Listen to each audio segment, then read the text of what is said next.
je dois faire un Maccabée, autant que ce soit un Maccabée présentable. C'est un film qui a connu toutes les complications possibles au tournage. Et j'ai oublié le dernier. Ah, c'est... Non, pardon.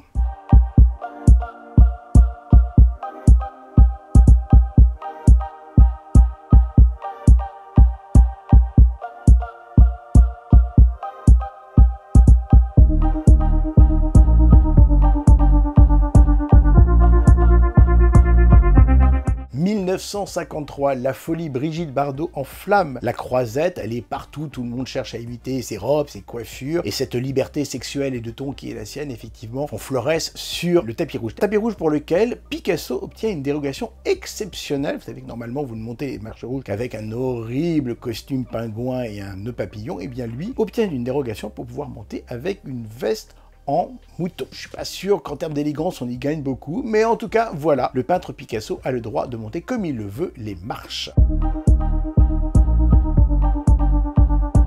1953, c'est l'année où Jean Cocteau est président du jury, immense auteur, immense cinéaste aussi, auquel on doit Orphée par exemple, ou La Belle et la Bête. Il est secondé par Abel Gance, autre grand cinéaste du muet, et également l'acteur Edward J. Robinson.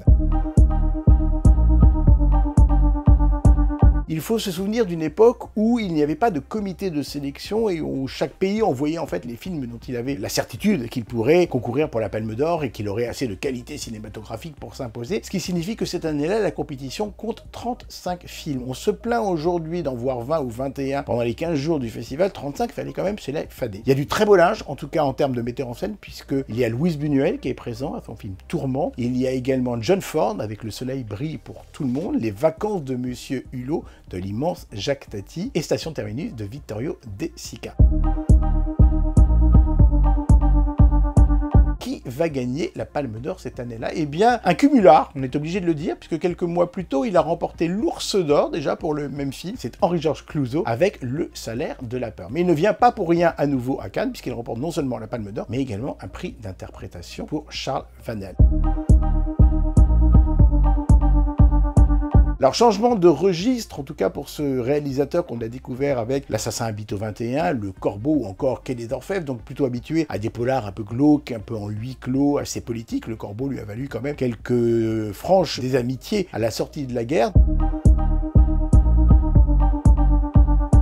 Donc là, il revient avec un film d'aventure, un film flamboyant, mais un film qui lui ressemble, c'est-à-dire un film un peu sale, un film un peu moite comme ça, qui colle à la peau, qui raconte l'histoire de 4 hommes qui sont engagés par une compagnie pétrolière pour transporter 2 camions de nitroglycérine pour éteindre des feux pétroliers un peu plus loin en Amérique latine. C'est un film qui a connu toutes les complications possibles au tournage. D'abord, il devait se tourner en Amérique latine, mais Yves Montand a refusé de tourner là-bas, vu qu'il ne cautionnait pas les dérives politiques autocrates du pays à cette époque-là. Même refus de la part de Clouzot, puisqu'on lui a proposé d'aller en Espagne, mais il refuse d'adouber de cette manière en allant tourner chez eux le régime franquiste. Donc le film finira par se tourner dans le sud de la France.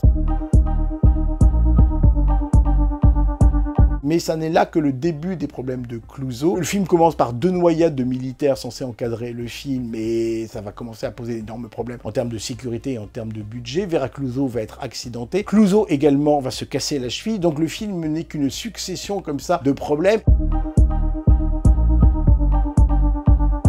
Et comme Clouzot est un cinéaste du détail, est un cinéaste qui veut absolument que tout soit réaliste, il ne renonce à rien, y compris dans la scène où Charles Vanel est en train de se noyer à moitié dans une eau pétrolière. La scène devait être tournée avec simplement une eau teintée, mais évidemment, ça ne convenait pas à Clouzot, qui voulait un accès de réalisme, donc ils ont mis un temps fou à tourner cette séquence en cherchant des succédanés au pétrole, quelque chose de huileux et de visqueux. Donc voilà, même malgré les problèmes, Clouzot va jusqu'au bout de son exigence.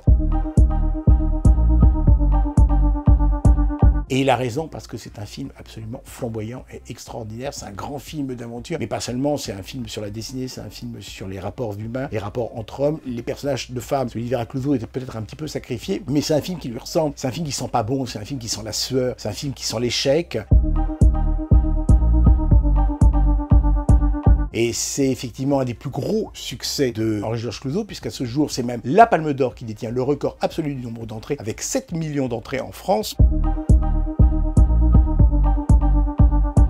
Mais ça a été vraiment comme d'habitude avec Clouseau, au prix d'efforts extraordinaires. L'ambiance sur le plateau n'était pas excellente. Verlaine en voulait beaucoup à l'enregistre Clouseau de ce qu'il lui faisait subir. Mais en même temps, une fois encore, malgré tout cela, ça donne un chef-d'œuvre du cinéma.